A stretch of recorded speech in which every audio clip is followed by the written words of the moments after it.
Canal Além da Religião, conectando a razão, a lógica e a coerência, libertando a sua mente e trazendo a realidade na sua consciência. Vídeos todas as semanas com Francis Farago e Alexandre Moraes.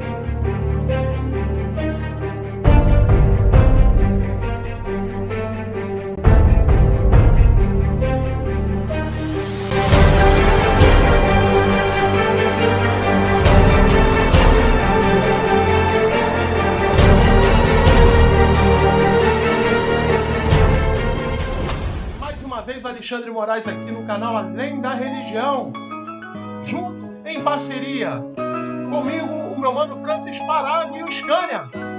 Beleza, galera? Então já vou deixar o convite, ó, para você que tá caindo de paraquedas aí, que é do Instagram, que é de Facebook, ou alguém te enviou ou compartilhou contigo esse vídeo. Você que é ateu, deísta ou agnóstico, fica à vontade para poder se inscrever no canal e seja bem-vindo, tá? Seja bem-vindo. Beleza? Rapaziada, hoje eu vou fazer um vídeo, tá? Muito bacana. E eu já quero deixar aqui os créditos, tá? E esse material, quem elaborou ele foi o Francis Farago, tá bom? Eu vou deixar aqui esse crédito para o meu mano Francis, tá? A primeira pergunta, a pergunta central desse vídeo que eu vou fazer hoje é a seguinte, galera. Olha só. E se existisse apenas um livro de Evangelho de Marcos, galera? Como que seria?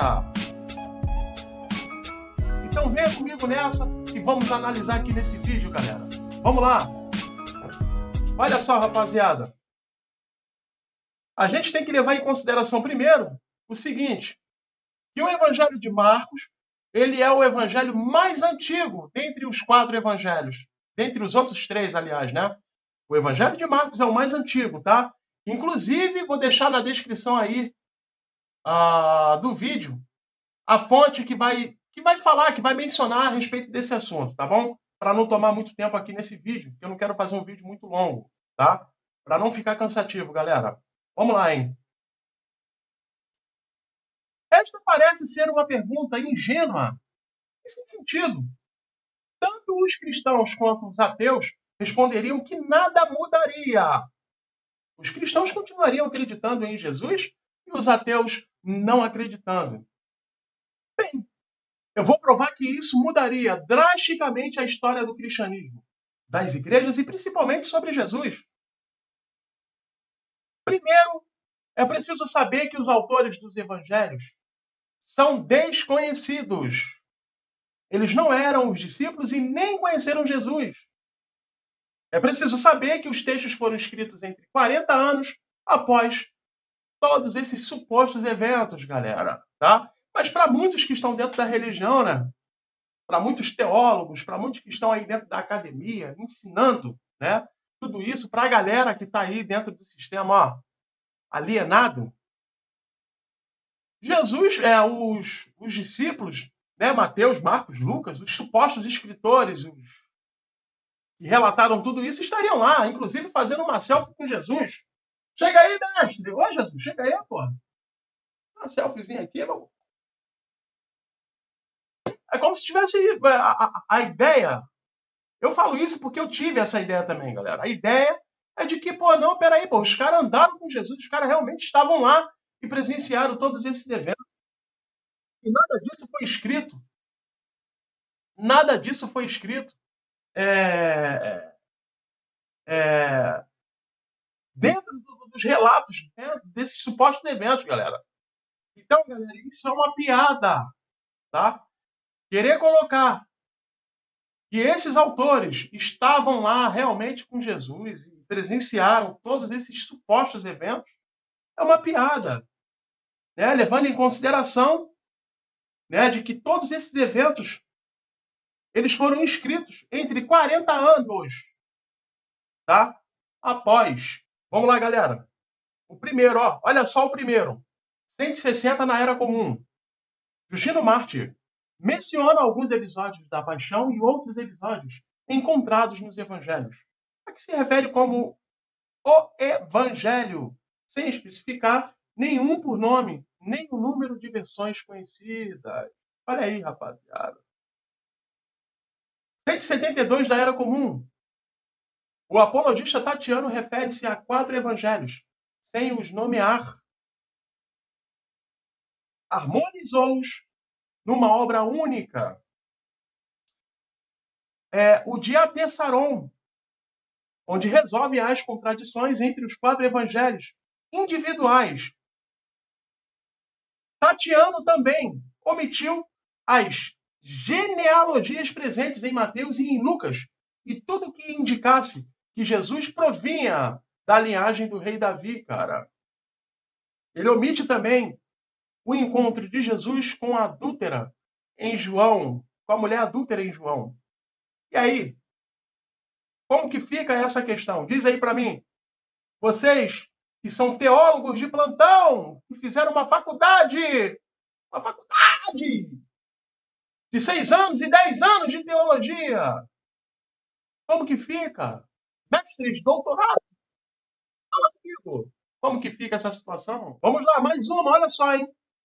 178 na Era Comum. O escritor romano Celso, através dos textos de Orígenes, na verdadeira palavra diz o seguinte: e os cristãos fabricaram a história do nascimento de Jesus. E os escritos cristãos são uma mentira. E as fábulas não são suficientes para esconder esta monstruosa ficção. Invenção. E aí, meus teólogos de plantão. E aí, como que fica isso? A Igreja Católica já admitiu que desconhece os verdadeiros autores. Prefácio da Bíblia de Jerusalém, lá no rodapézinho de Jerusalém, da Bíblia de Jerusalém. Olha aí, ó. Inclusive é uma das Bíblias, tá? Mais, digamos assim, mais bem elaborada, tá? Com relação às etimologias, com relação às palavras, né? Em sua tradução. Diga-se de passagem. Olha só, a Igreja afirma que os títulos dos nossos evangelhos não se destinavam a indicar a autoria, galera. Acrescentando que os títulos foram afixados a eles. E aí? Como que fica isso? Como que fica isso? Vamos lá, hein? E por fim, é preciso saber que o Evangelho de Marcos foi o primeiro a ser escrito de acordo com a maioria dos historiadores, inclusive cristãos. Os filmes de Jesus exibidos geralmente na época da Páscoa e Natal usam trechos dos 4 evangelhos para compor os seus roteiros. Então os filmes começam com o nascimento virginal de Maria, através do suposto Espírito Santo, os ensinamentos, perseguições e finalmente a crucificação, onde a mãe virgem de Jesus está presente. Agora vamos analisar o seguinte, galera. Presta atenção. Vamos analisar a vida de Jesus Cristo segundo o livro de Marcos, tá? Para a gente ver o que aconteceria na paixão de Cristo. Vamos lá. O primeiro ponto a ser analisado é Jesus sem presépio. No início de Marcos, Jesus já aparece adulto, com 30 anos, e se encontra com João Batista no Rio Jordão. Ou seja, o autor o desconhece sobre o nascimento milagroso ou acha tão comum em sua época onde deuses greco-romanos se transformavam em aves e mantinham relações sexuais. Inclusive, existem diversos memes, né? Aí nas redes sociais. Olha só, hein? E mantinham relações sexuais com virgens, que resolveu não falar, galera. Né? Que é uma piada. Porém, se não existe um nascimento virginal, onde prova que Jesus nasceu de uma concepção divina e não carnal através do suposto Espírito Santo de Deus. Então, Jesus não seria visto, né, futuramente como um divino. Concordam comigo? Não faria sentido isso. E se não temos a cena do menino Jesus com os pais, animais e os reis magos, Logo, não teríamos os costumes de montar o presépio nas casas, escolas, durante o Natal, galera. Afinal de contas, né? Sem o nascimento virginal, sem presépio. E aí? Não teríamos as festas natalinas? Não teríamos esses presépios que são colocados nas casas? Não teríamos nada disso aqui no Brasil. É isso aí, rapaziada. Vamos lá, ó o 2, ó o segundo, ó. Jesus também pecava. E como que ele faria isso? Segundo o relato de Marcos, né? Conforme João Batista vai relatar. Vamos lá, presta atenção, ó. Em Marcos, João batiza Jesus, sem questionar se ele era o Filho de Deus e que não precisaria ser batizado. O autor deixa claro que o batismo era sobre arrependimento, ou seja, apenas aqueles que pecaram deveriam ser batizados por ele. Nos outros evangelhos, João se recusa a batizar Jesus, pois sabe que ele é o Filho de Deus. Já o João de Marcos não sabia quem Jesus era e o batiza sem cerimônia. O autor ainda explica sobre o batismo de João. Olha só o que ele vai falar. Em Marcos capítulo 1, galera, versículo 4, ó. Apareceu João batizando no deserto e pregando o batismo de arrependimento para a remissão dos pecados. Marcos capítulo 1, versículo 4. Se Jesus cometeu pecados e foi batizado, ele não era tão divino assim. E com certeza tinha aprontado alguma coisa, né? Ou não? Vê se faz sentido um negócio desse, galera. Vê se tem lógica. E alguns ainda, inclusive eu, quantas vezes eu fiz malabarismo, ou tentei fazer diversos tipos de malabarismo, para tentar dar sentido isso aqui, como que um ser que é considerado divino, um ser que nunca pecou, a figura do próprio Deus que desceu do céu, né, conforme essa trindade ridícula que foi criada aí pelo senhor Atanásio de Alexandria, por volta ali do século IV, galera. Né? Inclusive uma prática pagã já de outros povos, essa questão da trindade. Como isso, galera? Como? Como que ele teria que ser batizado para se arrepender de quê, já que ele não teria pecado? Vê se faz sentido uma coisa dessa. É sem pé, sem cabeça, rapaziada. E quem é que vai explicar um negócio desse? Qual é o teólogo? Qual é o teólogo, rapaziada? Qual é o acadêmico que vai entrar aí? O Bambambam, o pica das galáxias, que vai explicar a piada dessa daí, que é uma piada, meu mano. É uma piada. Olha só aí, olha o terceiro.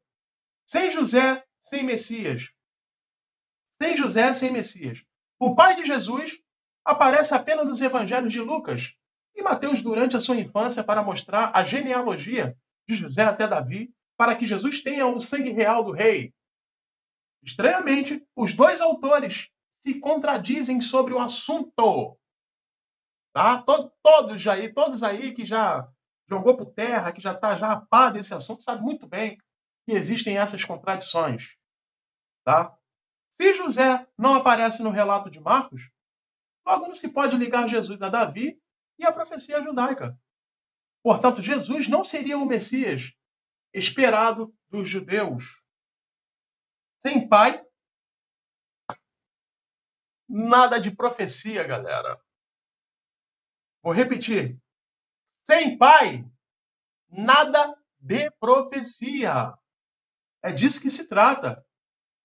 Vamos para o 4, ó. Olha só o 4. A virgindade de Maria. Vamos analisar. Jesus era chamado de filho de Maria. Em uma passagem em Marcos, o autor relata o seguinte. Marcos capítulo 6:3 vai dizer: não é este o carpinteiro, filho de Maria, irmão de Tiago, de José, de Judas e de Simão? Era costume dos judeus usar o nome do pai para identificar os filhos. Tá? Tem alguns exemplos. Né? E vai dizer o seguinte: Jesus, filho de José, Jesus, filho de Ananos, ou Ananus, né? Não lembro qual a referência desse nome. Simão, filho de Gioras, etc. Se Maria não tinha marido, Logo era uma mulher divorciada ou viúva. Se não se sabe quem é o pai de Jesus, e Maria tem outros filhos, logo Maria não é virgem. Tem a virgindade, a imagem da Santa Virgem Maria não existe. Não existe, né, rapaziada? Vê se faz sentido isso. Vamos lá, vamos para o 5. Olha só. O quinto, hein?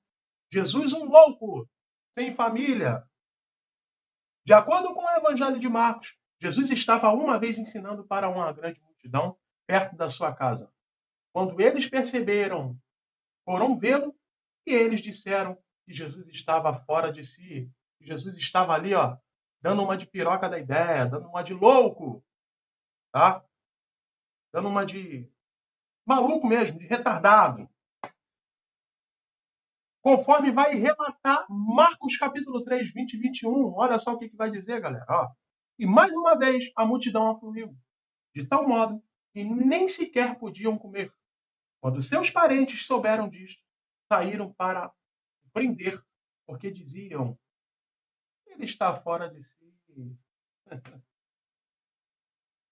Na narrativa de Marcos, galera, quando Jesus foi informado que Maria e seus irmãos estavam do lado de fora da casa em que está ensinando, Jesus diz que os que fazem o que o Pai deseja são seus irmãos e sua mãe. A resposta de Jesus foi uma forma de mostrar que a sua família era menos importante do que os seus ensinamentos sobre o reino de Deus.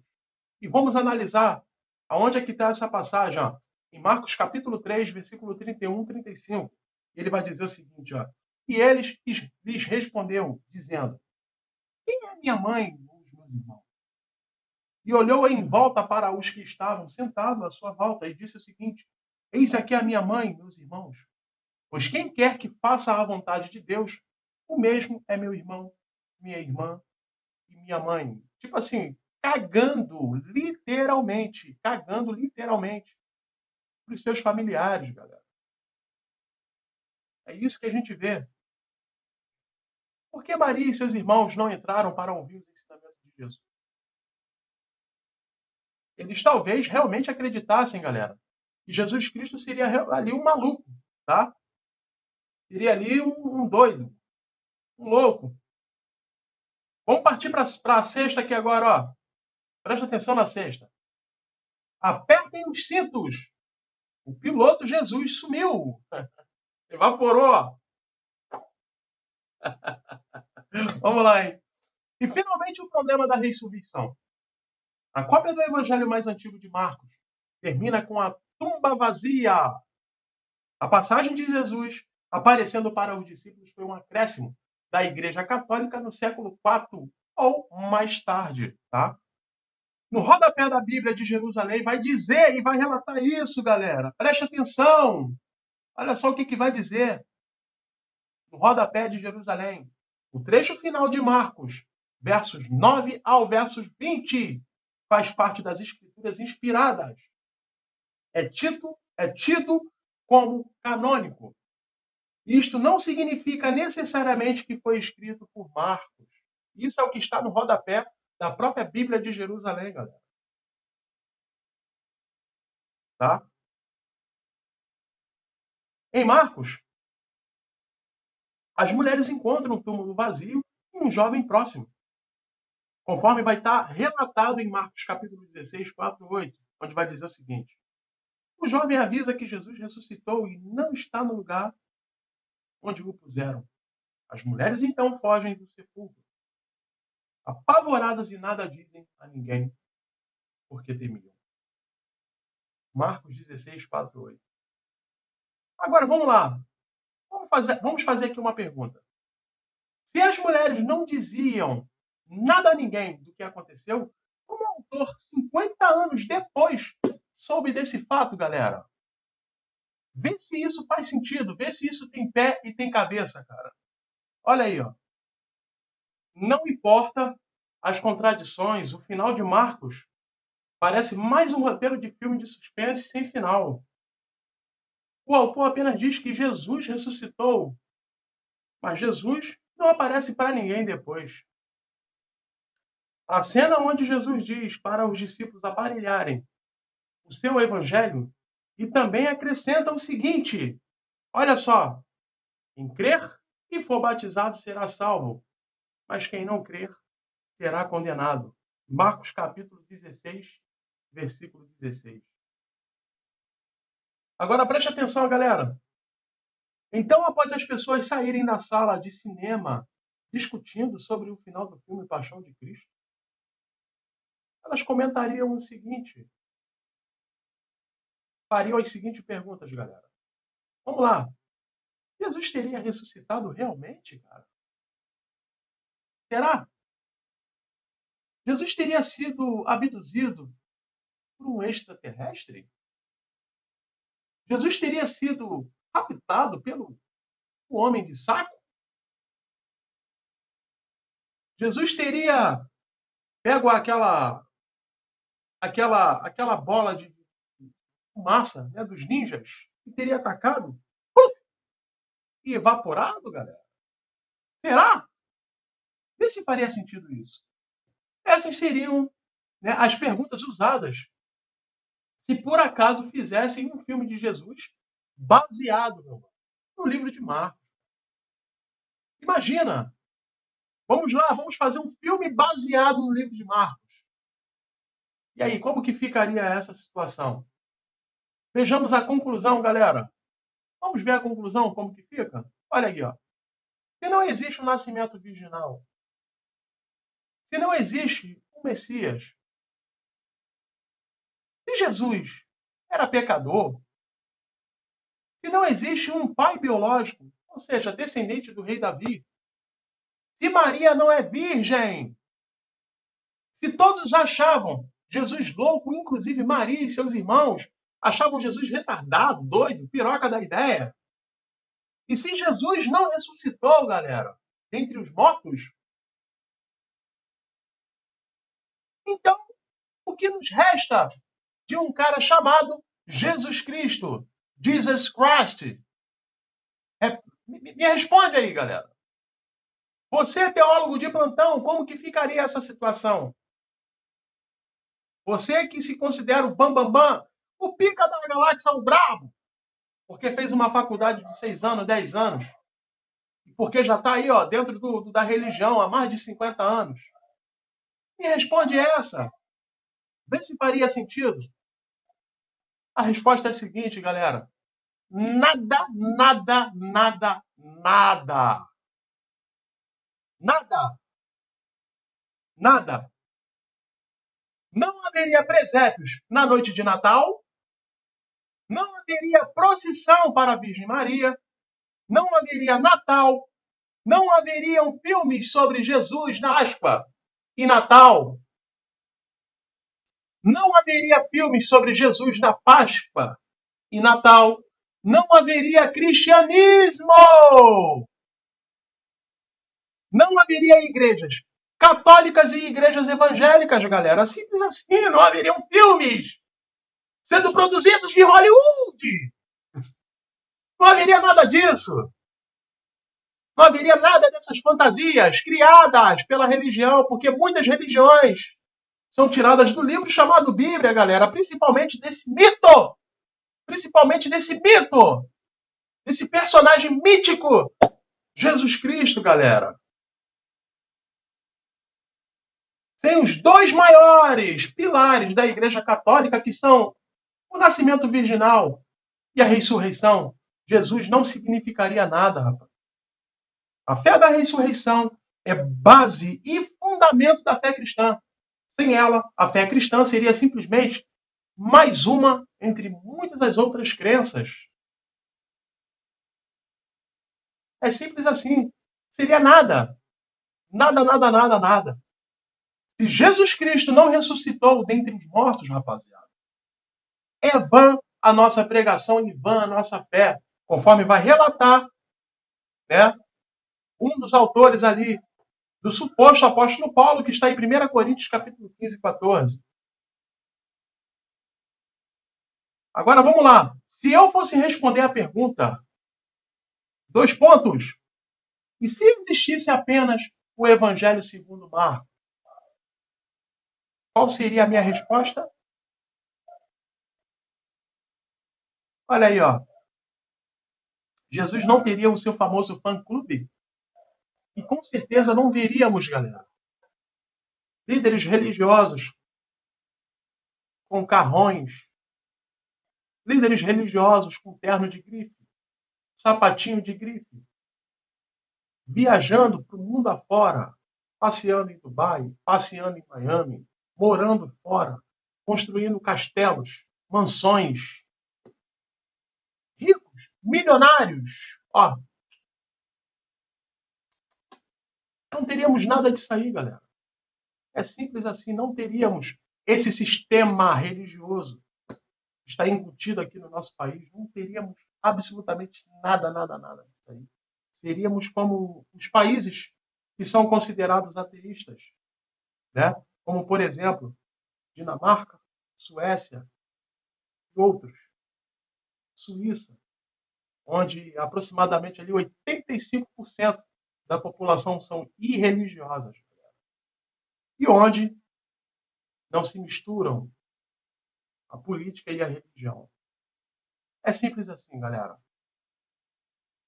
Valeu? Mais um vídeo para vocês aí. Um grande abraço a todos. Estamos juntos e até a próxima.